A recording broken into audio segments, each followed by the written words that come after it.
Good morning and welcome. Let us all rise in body or in spirit and let us sing together, Faith of the Larger Liberty.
Now, I don't know about you, but it felt very good to sing that song right now. In the context of our world, may I repeat something? Monarch and creed defying. Last time I checked, we don't have a king in this country. Am I right? Just, that felt good to sing. Welcome everyone who is here in this sanctuary and in our online sanctuary. Welcome to our multi-generational community where all are welcome and where all are invited to grow in spirit and where we collectively grow the capacity to build the beloved community both within and beyond our walls. We are so grateful that you are here today. Following the service, I invite you to join fellow congregants for a social hour in Buchanan Reception Hall in the building next door. There may be some new folks that don't know where that is, so if you're sitting next to someone who is a newcomer, please invite them to join you in Buchanan and help them find the way. And from our bookstore, they want you to know that on the first Sunday of the month when we're in Buchanan, they have a mini-me bookstore, so check out the selection. Today, if you're new, or even if you've been here a longer time and you're considering joining our community, you are invited to the Joining the Journey membership class happening with me and Jen Thomas, our membership engagement coordinator, immediately following this service in the Buchanan building in the Channing room. It's a great time to find out more before our next membership welcoming ceremony and celebration coming up on April 6th. And today we have a couple of special guests, which I am delighted to share a little about. We are so glad to welcome the Reverend Sara LaWall from Boise Unitarian Universalist Fellowship into our pulpit today.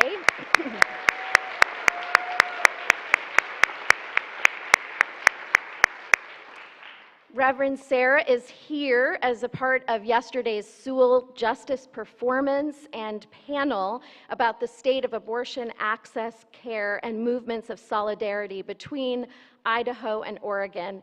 And we're so glad to get to hear more from her today. And if you missed yesterday, you are going to want to watch it later. It was so, so good. I always know that, yes.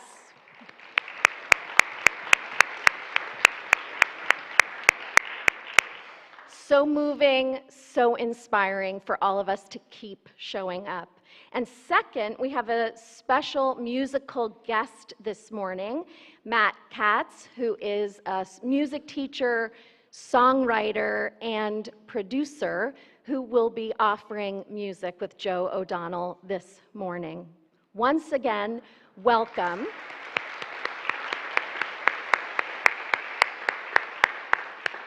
And now let us take a moment to greet one another in the room or on the chat.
Louis and Mira are up here to help us light our chalice this morning.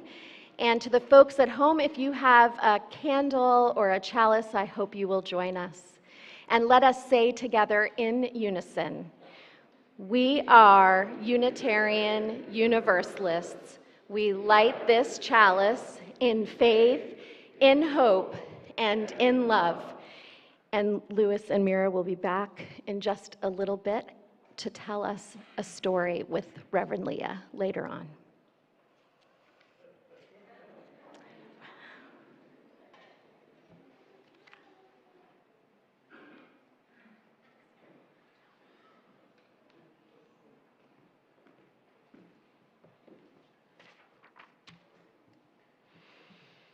Our call to worship this morning is from poet David White. We shape ourselves to fit this world, and by the world are shaped again. The visible and the invisible working together in common cause to produce the miraculous. I'm thinking of the way the intangible air, passed at speed round a shaped wing, easily holds our weight.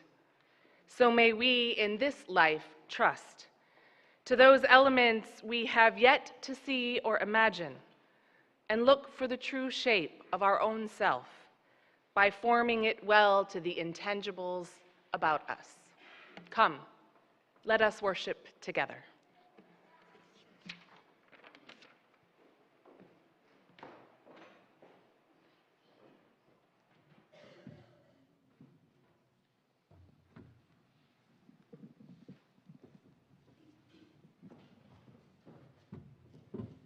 Thank you.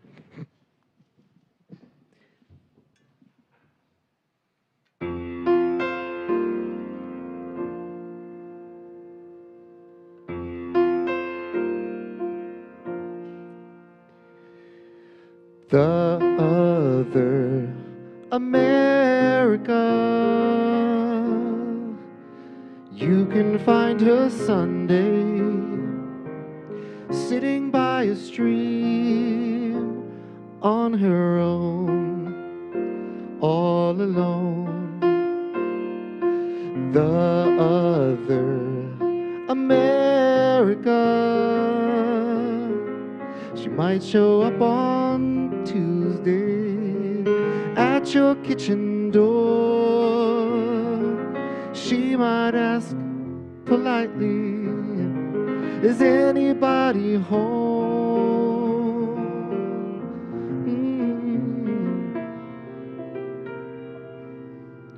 Or did they all lay down to sleep through the now?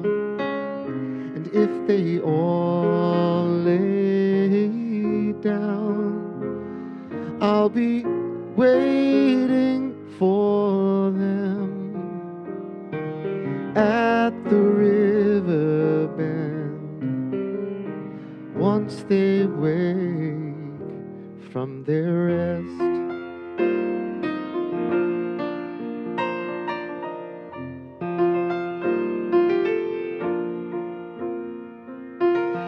The other America, she takes herself to night school to understand the law. She might bring you questions when she finds the flaw.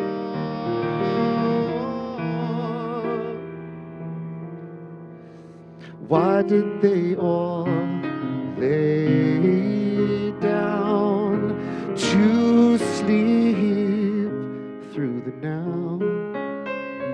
If they all lay down, I'll be waiting for them where the river bends once they wake from their rest. All the best.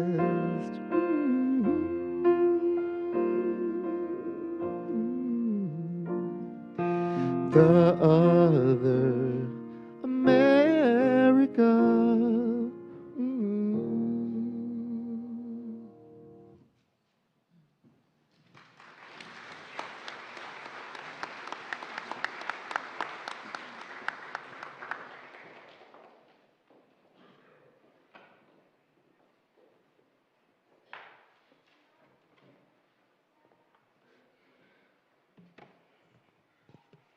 Good morning. My name is Corbett Gordon. I signed the book and joined the church in 1986, 39 years ago. I was a single parent. I took parenting classes. I joined a women's circle. I found a community. It provided spiritual uplift and social justice values that I value. Through all these years, I was aware that there was legacy giving, but I didn't really know how to do that, and I didn't pursue it. I pledged. I served on the board. I ran the pledge drive one year, and back in those days, we went out and visited every member at home. We did. In teams of 2, it was so much fun. And we talked about why we like the church, and we found out why they like the church, and then they did a pledge. But as the church grew, we've evolved around that, and we've evolved away from that. And recently, after 39 years, I decided to put the church in my will. Actually, in my case, it's my trust, to help ensure that it is here, supporting, uplifting, and promoting social justice after I'm gone. Why now?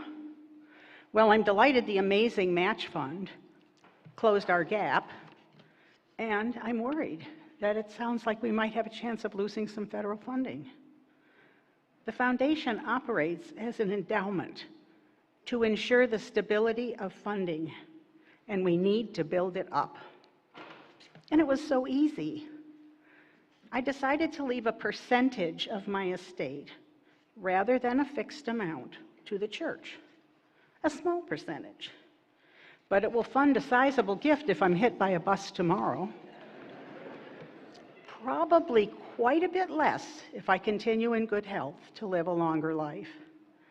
I figured that a fixed amount might later cut too much into my kids' inheritance, so this seemed better. The gift was handled by a one-page addendum to my trust. It was so easy. I'll be in coffee hour after the service and would be happy to talk more about this with anyone who's interested. Thank you.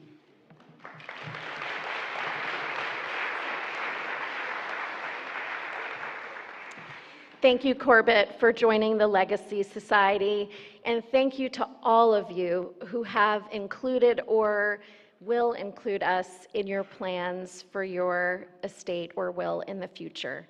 And know that gifts of any amount can be given to the foundation at any time. In the congregation I was at before, sometimes folks would give gifts to honor someone's birthday. So it grows through generosity at all levels, just as everything we do together does. Now let us rise in body or in spirit, and let us sing together our doxology.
Good morning.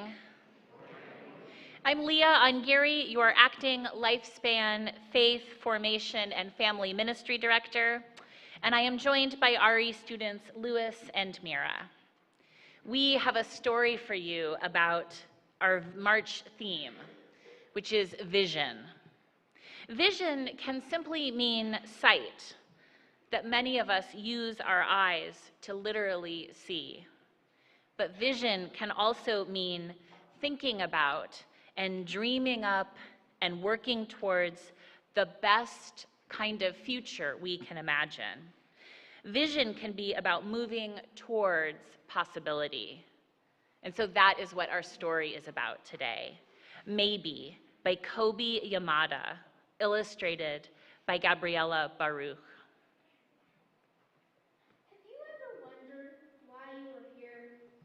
You are the only you there ever has been or ever will be. You have so much to offer.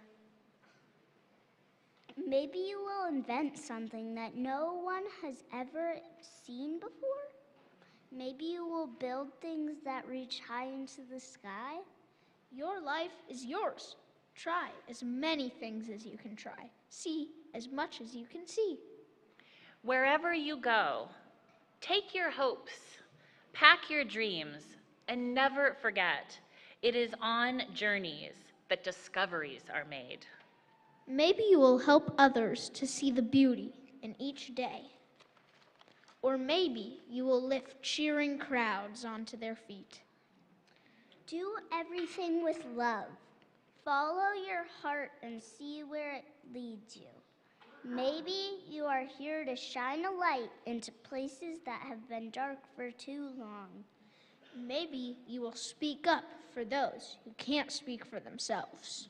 Maybe you are here to help in ways that only you can. There will be struggles, there will be fears, and it won't always be easy. At times, it will feel really hard, and you might make a mess of things. You may fall down. You may fail. But you will also get back up, and you will rise a little stronger and a little taller, because there is more inside you than you know. And this world needs your gifts, your talents, your big ideas, and maybe you are just getting started.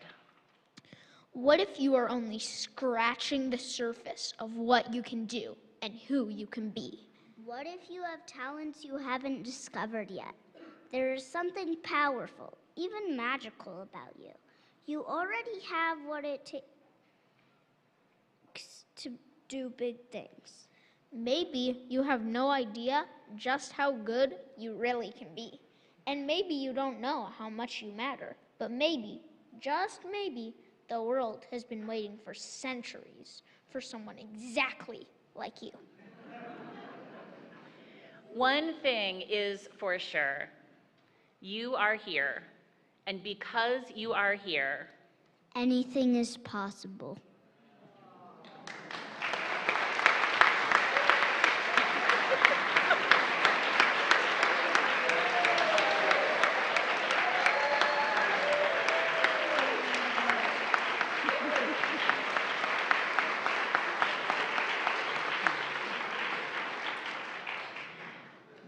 well-deserved accolades. Thank you, co-readers.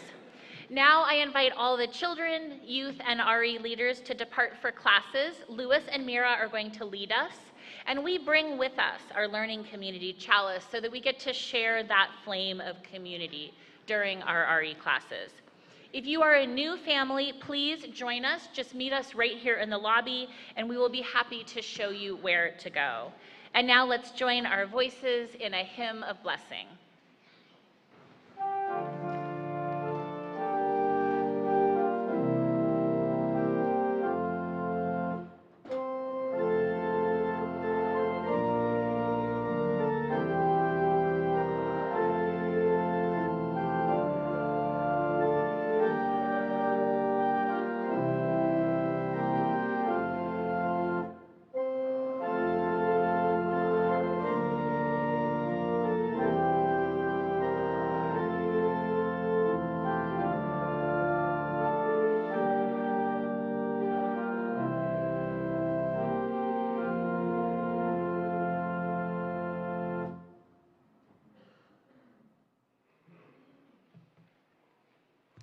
It is the time in our service when we meditate on all we give and receive from one another in this community. And first, I want to share two offerings coming up that you can join Tuesday online. One is an offering of community. You can join this week's Connect and Reflect time for 45 minutes on Zoom at 5:30. You can go to www.tinyurl.com/FUP Connect. And I just know after yesterday's Sewell lecture and today's service, we're going to have a lot to talk about. So Jen and I will be there to greet you. And the second is an important offering of justice.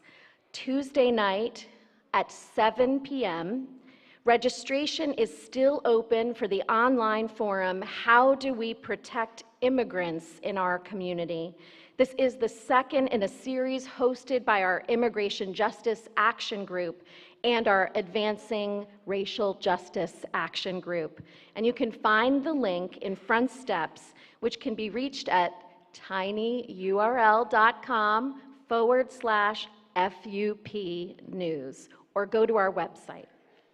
And now, for the month of March, we share our plate with the Oregon Farm Workers Union, PICUN, Piñeros y Campesinos Unidos del Noroeste. Its mission is to empower farm workers and working Latinx families in Oregon by building community, increasing Latinx representation in elections, and policy advocacy on both the national and state levels. PICUN values the ability of workers to take action against exploitation. PICUN strives to strengthen workers' rights by creating safer workplaces, advocating for fair wages, and pushing for enough economic security to care for families. PICUN was founded by farm workers, and today their legacy continues. If you'd like to donate via cash or check, our ushers will be coming around in just a moment. If you're at home, you can use the QR code on the screen, and if you're here, the QR code in the yellow slips in one of the racks in the sanctuary. If you're on Boxcast, you can simply just press the Donate Now button. Thank you for your generosity. It ripples out and makes a difference.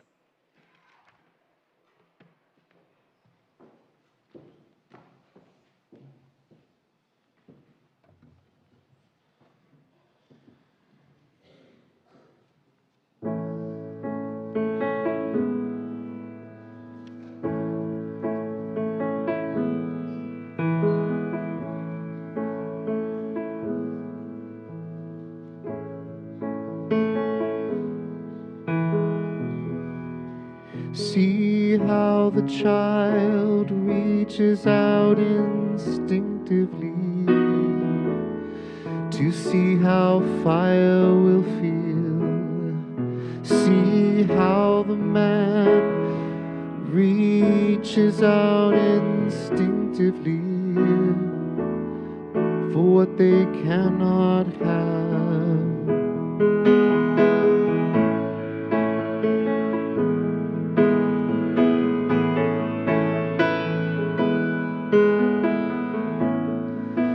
The pull and the push of it all, reaching out for the hand, reaching out for the hand that smacked, reaching out for that hand to hold, reaching out for the star, reaching out for the star that explodes, reaching out for mama.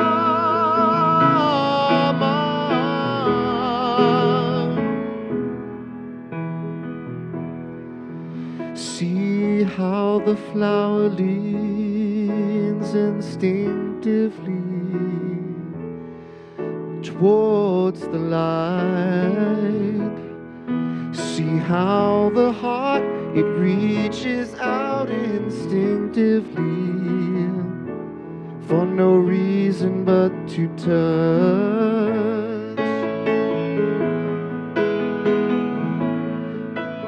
In the pull and the push of it all, reaching out for the hand, reaching out for the hand that smacked, reaching out for that hand to hold, reaching out for the stars, reaching out for the star that explodes, reaching out for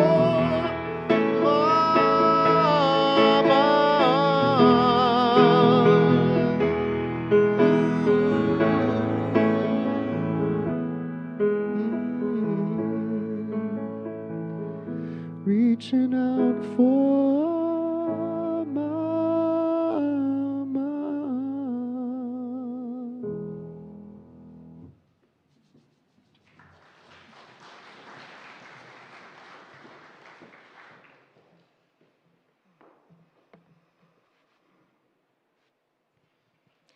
We make space each week in our service to name the milestones of our community life.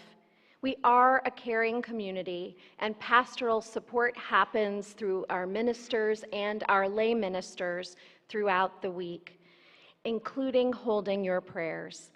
If you are here in person, you can light a candle of prayer or intention in our left or right gallery and write down a prayer if you choose. And online, you can send a prayer or an intention to prayer@firstunitarianportland.org. And now for our milestones. Today's flowers are from Dana Buell in memory of her mother, Carolyn Buell, and all abortion providers and defenders of reproductive freedom. We are holding member Roberta Richards in our heart this morning. Her mother, Gloria Richards, died in Wheeling, West Virginia on February 18th, a few days shy of her 99th birthday. Gloria was born in England and came of age during the Blitz of World War II. She met and married an American airman stationed in England and came by ship to the U.S. as a war bride to start life in West Virginia. After daughter Roberta discovered the Unitarians during college, Gloria located a small congregation in her hometown and became an active member of Ohio Valley Unitarian Universalist congregation. Gloria will be missed by friends and family in the United States and the UK. One milestone came in from someone in the room just before. Let us hold healing intentions and prayers for the Pope, someone who has contributed to expanding liberty. Let us hold our neighbors in faith, that they may feel inspired by that legacy to continue the work of love's reach. We hold all religious leaders for their health, their wisdom, and their manifesting love in the world. A reminder that next Sunday at 2 p.m., we will be holding the celebration of life for Michael Wade in our Elliott Chapel. Michael was a beloved member and faithful contributor to our social justice team. We continue to hold his wife Liz and his whole family in our hearts. Join us next Sunday at 2 to celebrate him. And now, will you join me in a time of reflective meditation and prayer? Spirit of life and abundant love. In a time of so many hardening hearts, help ours to remain soft and open to compassion, to one another, and to risking for the sake of love. But let our hearts also possess a fierce faithfulness to how love looks and sounds and feels. May we be strong and wise and discerning. Open hearts does not mean open to anything. May fear, ignorance, and othering and the harm they do not be allowed to take up space in our individual hearts or in this, our collective heart space. May cultivating compassion lead us to well springs of resilience and hope for what is possible when none are cast out of love's reach.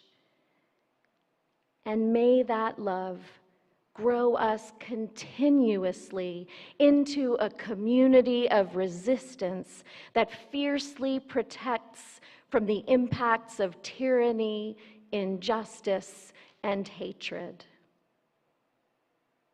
All these things, and so many more, are our prayers, our yearnings, and our meditations. Amen, and blessed be, and may it be so. And now let us fill up this time of holy silence with the prayers and meditations in our hearts.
Our reading is by Bob Bresney, Blessing for Our Vision of the World. A blessing on the meals you cook as democracy collapses. A blessing on your healing hands that mend when what empire breaks. A blessing on your quiet mornings when you choose to rise again. A blessing on the stories you preserve when others would erase them. A blessing on your vigilant heart, beating strong through the storm of cruelty. A blessing on the seeds you scatter in neglected spaces. A blessing on your fierce protection of all things small and wild. A blessing on the wisdom you gather from elders and from earth. A blessing on your careful documentation of what must not be lost. A blessing on your mutual aid networks flowering in oligarchy's rotting shadow. A blessing on your kitchen table strategies where sly revolution simmers. A blessing on the wild songs you sing when courage starts to falter. A blessing on your strategic joy deployed against despair. A blessing on the future being born in what you do. A blessing on the bridges you build between wounded communities. A blessing on your sacred rage that fuels the work of redemptive justice. A blessing on the hope you sustain when vulgar bullies assault hope. A blessing on your children's children who will know what you defended. A blessing on the healing you dare imagine now.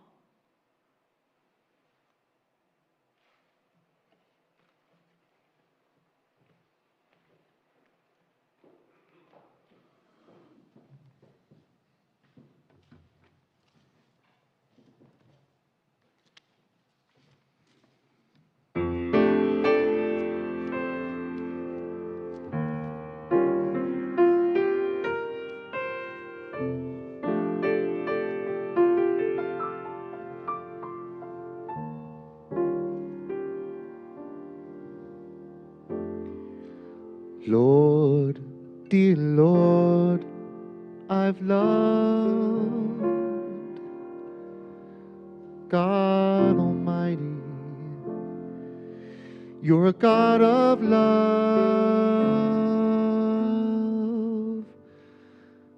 Please look down and see my people through.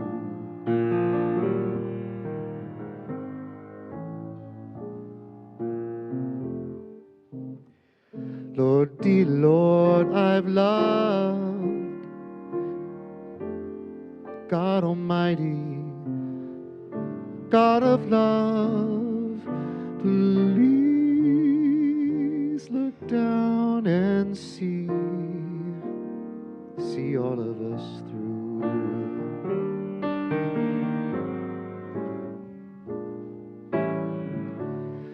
I believe the sun and moon,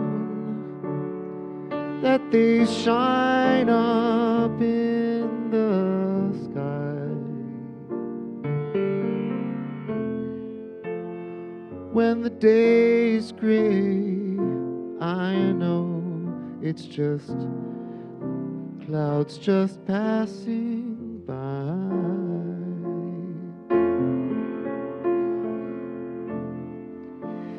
They'll give peace and comfort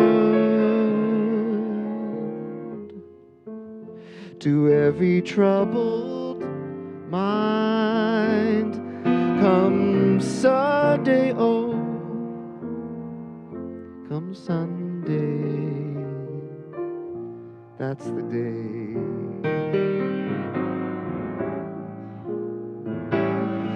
Often we feel weary, but they know our every care. Sometimes we pray in secret, but they can hear our every prayer.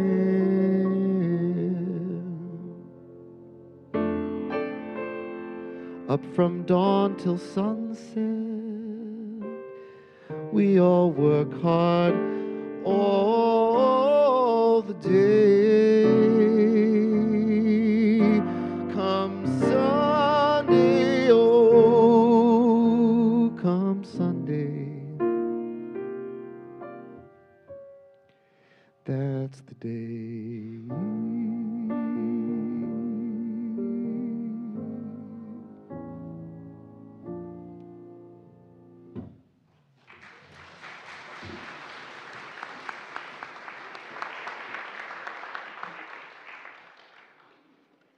Thank you, Matt, for your gorgeous music. What a gift it is to be in church with Tori Amos, Kate Bush, and Duke Ellington all in one day.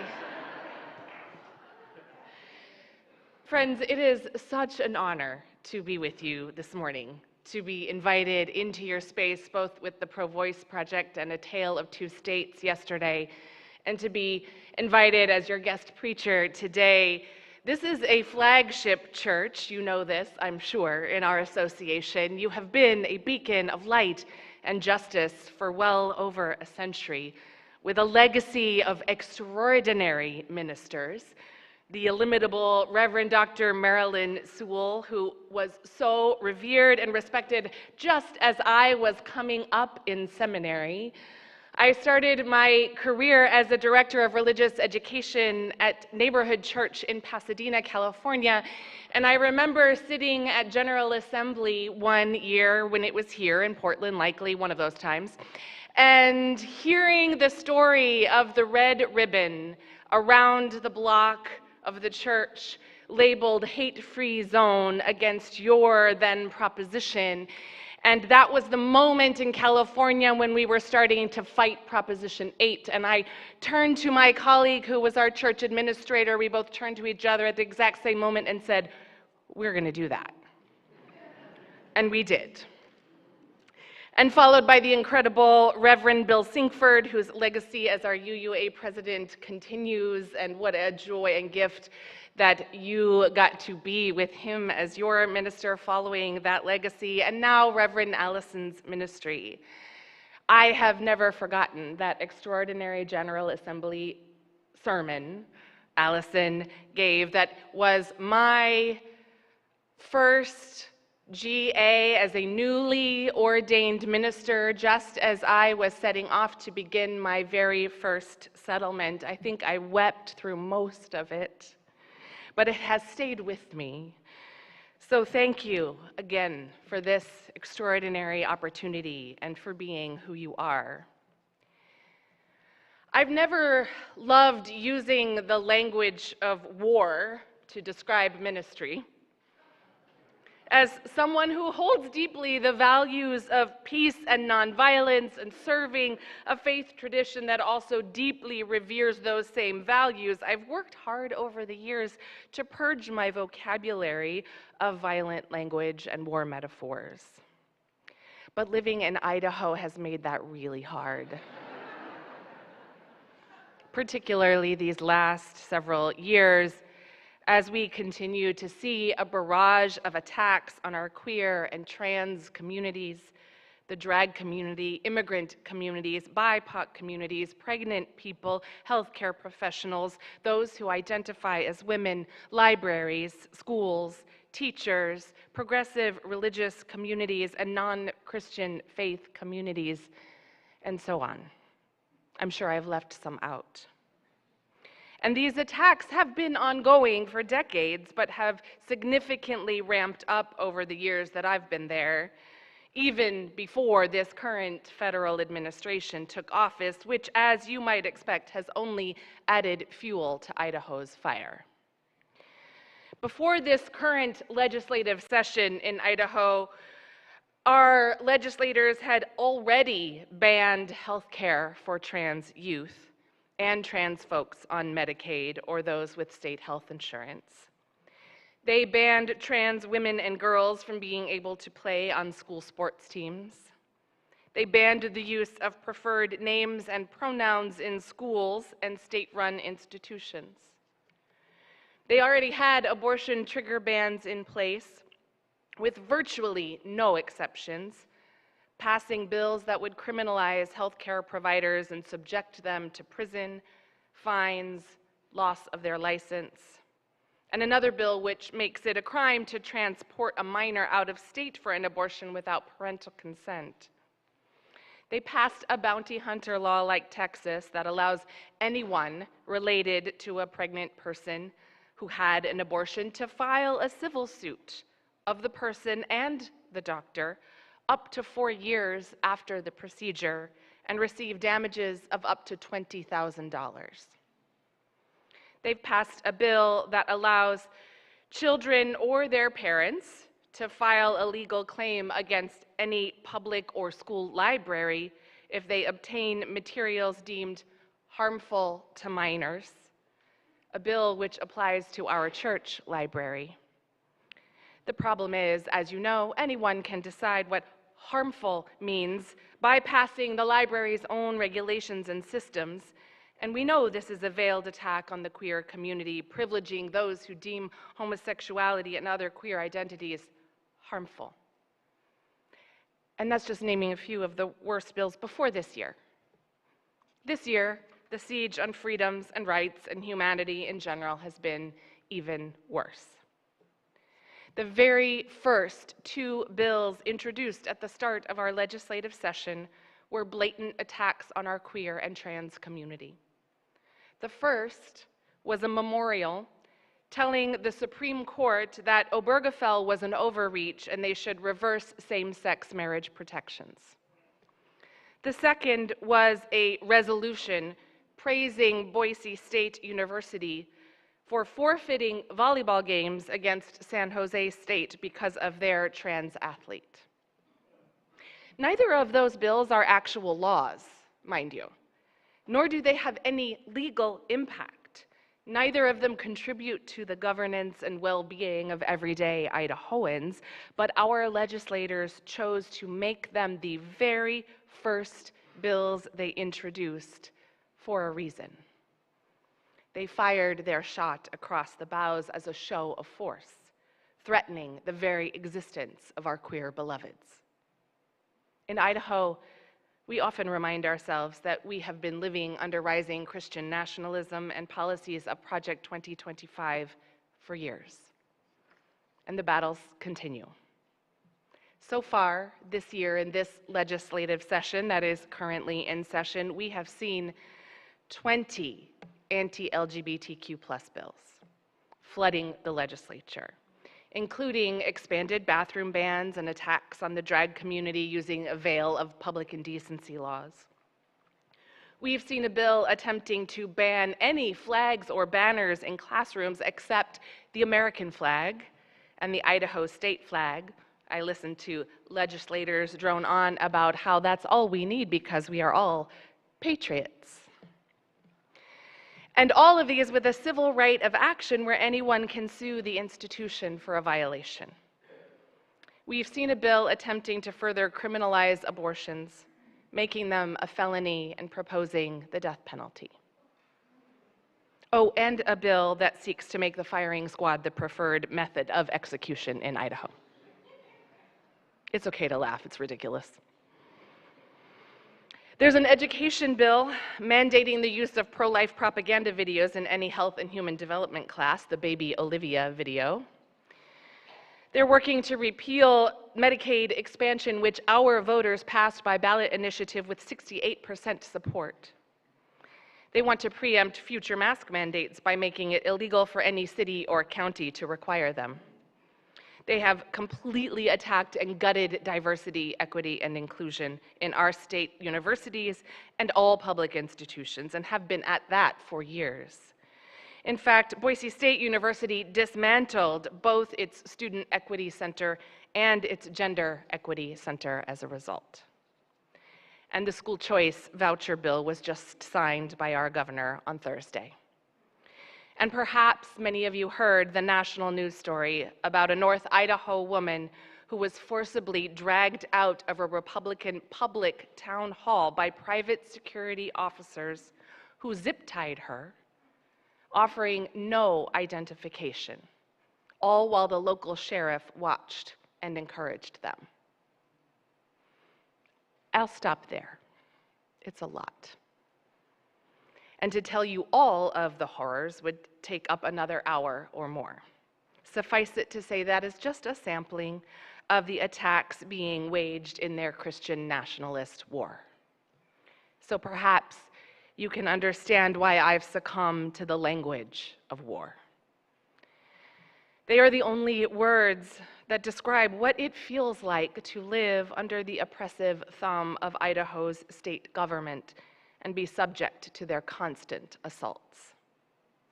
It sometimes feels like we progressives, we radicals, we Unitarians, we regular people, especially our BIPOC and queer folks, have been dropped behind enemy lines.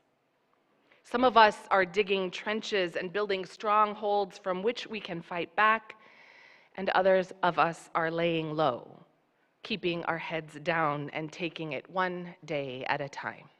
All of us just trying to survive and help each other make it through to some kind of safety and refuge. And it can feel very lonely and very scary, and it's overwhelming and exhausting, just like it feels right now to all of us. Only we've been at it for years.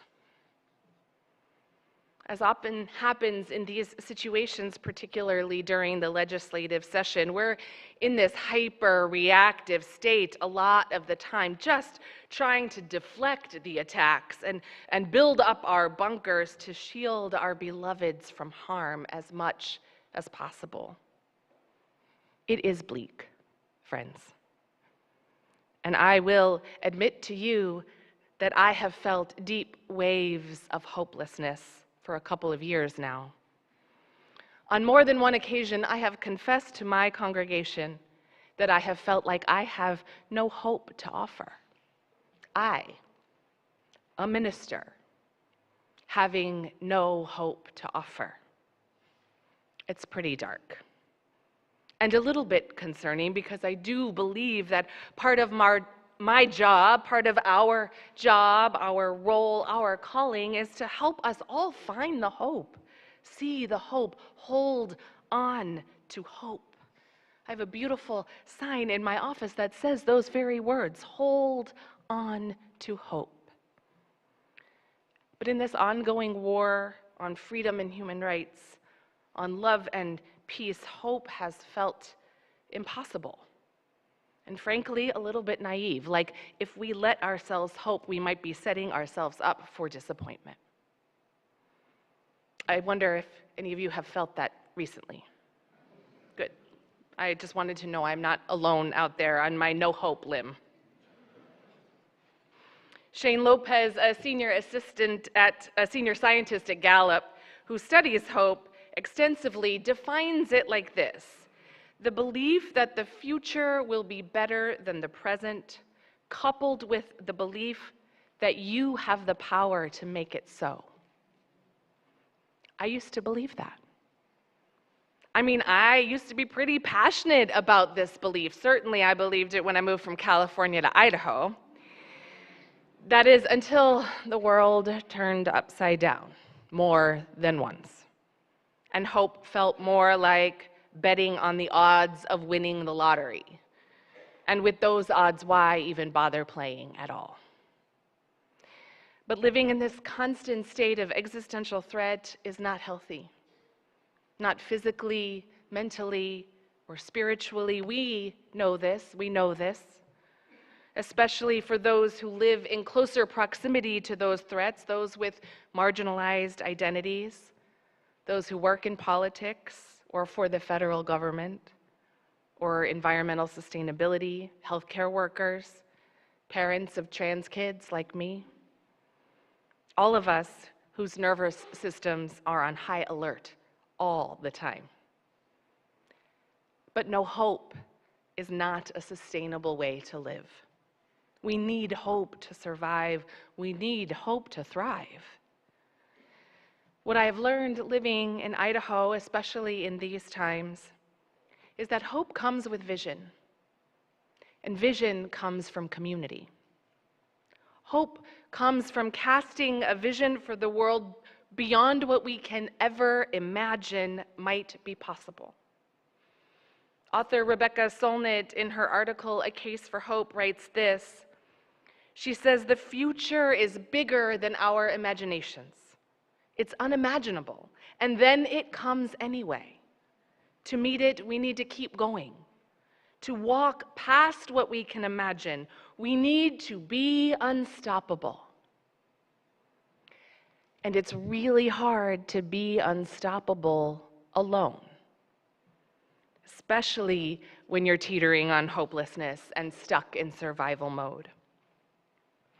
I recently heard a well-known survivalist interviewed, and when he was asked what's one thing that he would want with him if he were stranded, he said, friends. An unexpected answer from an expert in wilderness survival. My congregation in Boise is the only Unitarian Universalist church for over 100 miles. My nearest UU minister colleagues are hours away.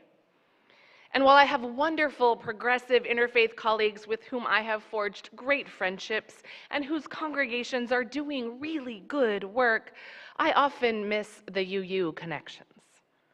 We are surely the most radical faith community in our area, and that's saying a lot because I often don't think we're all that radical. But for Idaho,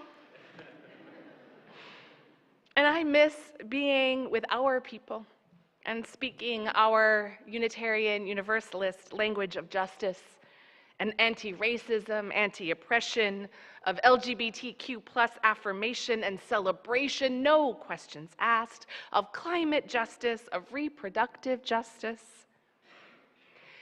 So after Dobbs fell and we were all mourning here in Portland together, When the Reverend Rob Keithan, a dear colleague and a founding board member of SACRED, the Spiritual Alliance for Communities for Reproductive Dignity, introduced me to Dana, your Director of Social Justice, and on our first phone call, Dana asked, how can we here in Oregon, we're a high access, low risk state, how can we help our neighbors? What do you need? I felt the hope start to sneak back in. And then when you raised money for our fledgling Idaho Interfaith Organizing for Reproductive Freedom, I felt the hope grow and a tiny bit of power find its way back into my body. Because of this partnership, we've been able to support some incredible work in Idaho. From the storytelling of the Pro Voice Project, like we had here yesterday, whose own fundraising efforts have also supported frontline abortion rights groups in Idaho, providing direct support to people in need, to helping fund a coalition of medical providers committed to advocating for safe health care and protecting patients' rights, to self-managed abortion workshops, attending the SACRED conference, and funding an Idaho Interfaith's partner to attend, to a final donation for Idaho's ballot initiative to restore reproductive freedoms, which we hope will be on our ballot in 2026. You made all of that possible. All of that work was possible because of this cross-state congregational partnership. And when I share with my congregation all that is happening because of your generosity and support and your cheerleading from our UU siblings in Portland, they cheer. Our hope is bolstered. And it feels just a little less lonely out there on the battlefield. That survivalist is right, it turns out.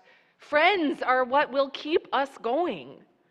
They are keeping me going, keeping my community going. Community care and connection in all facets of this fight is what is keeping us going.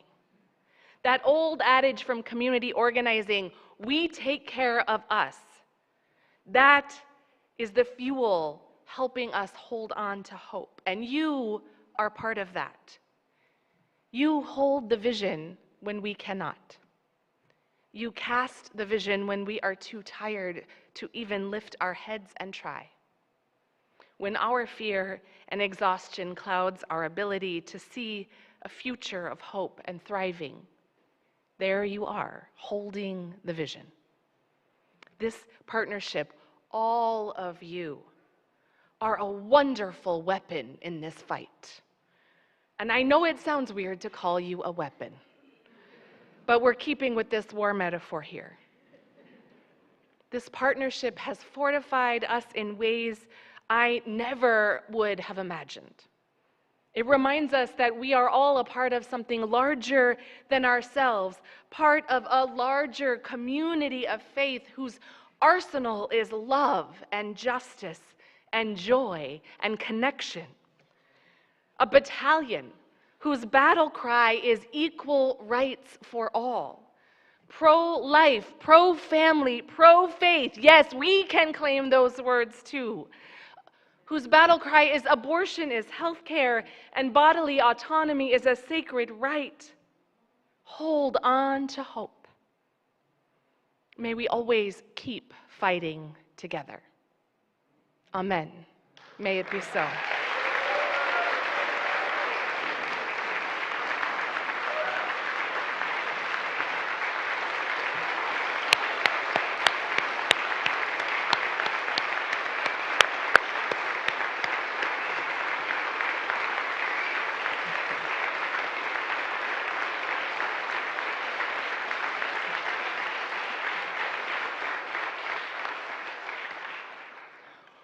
Thank you.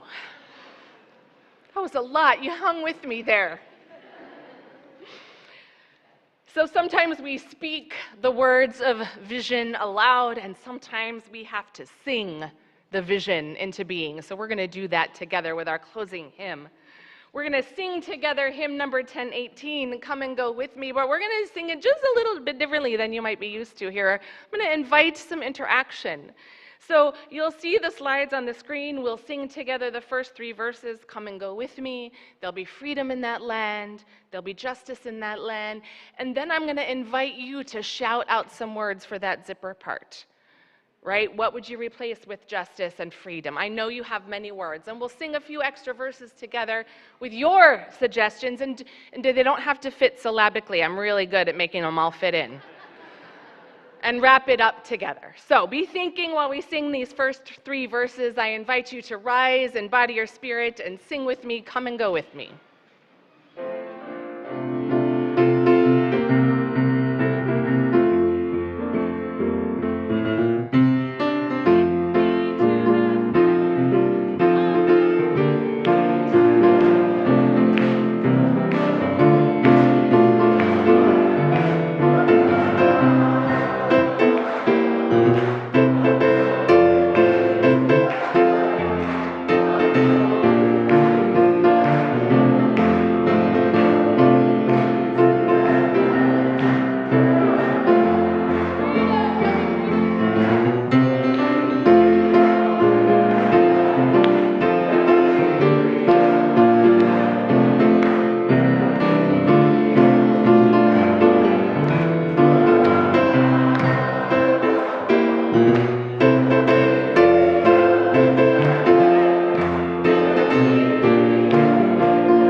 There'll be music in that land.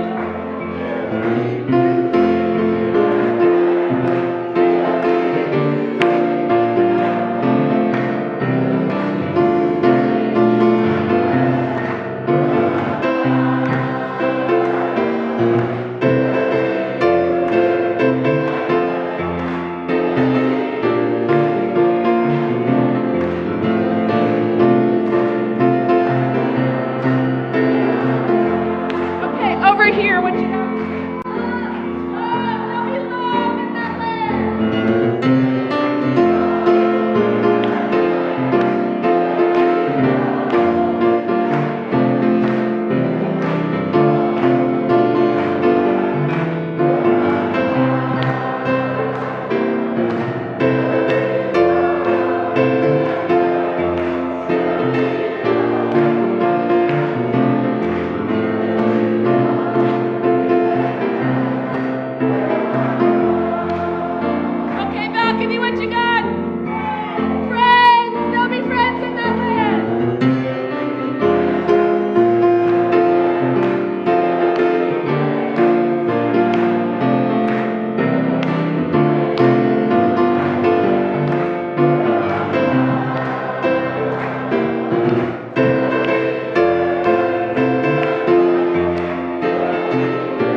Wonderful job. Thank you, Joe, for hanging in there.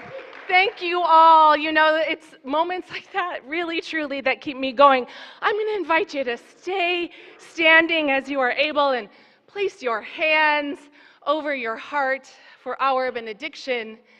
And before I deliver those words, I want to invite you to look around at your friends. Look around at your friends. These are the people we need in times like these. You are the people I need in times like these. This is how we will survive. Beloveds, beloveds, that's not the benediction, but here we go. Let us keep casting a vision for the future, even when it seems impossible. And let us fight together for our values, for human flourishing and collective liberation, holding love at the center as we become unstoppable. And in that fight, let us remember the blessings we heard today, a blessing on our sacred rage that fuels the work for redemptive justice, a blessing on the hope we sustain when vulgar bullies assault that hope. And let us never let go. Keep holding on to hope. Blessed are we all. Go in peace.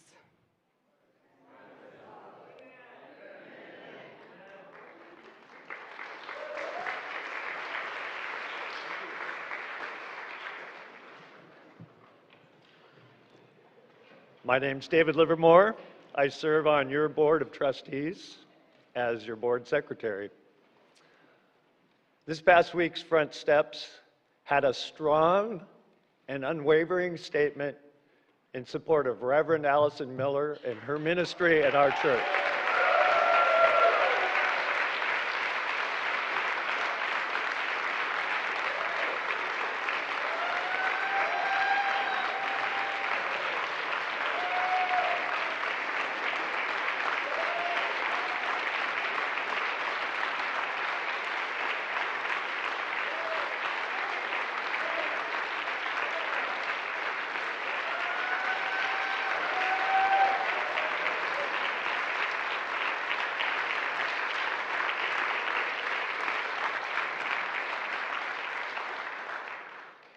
If you haven't read that statement, I encourage you to go to your Front Steps and read it. It's also on the First Unitarian Church website, on the board webpage. And I will be down here after the postlude if you wish to come up and chat with me. Thank you.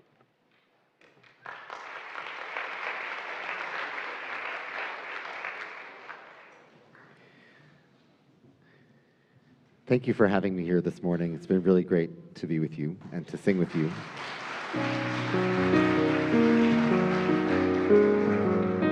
Hopefully this song echoes what Reverend Sara shared with us, and I hope that you feel some hope for not just this week, but all year long.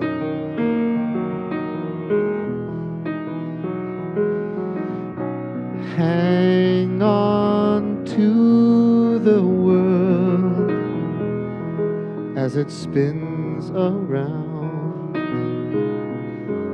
Just don't let the spin get you down. Whole things are moving fast. Hold on tight and you will last. Keep your self-respect. You can keep your pride. Get yourself in gear. Keep your stride.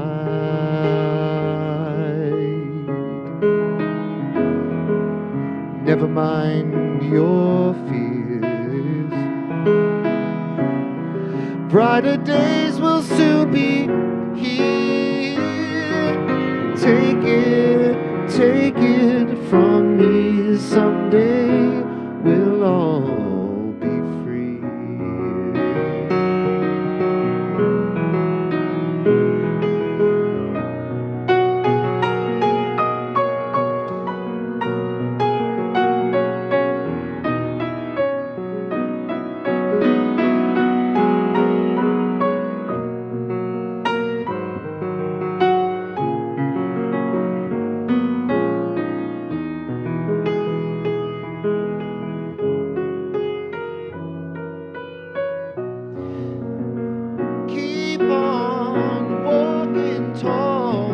hold your head up high.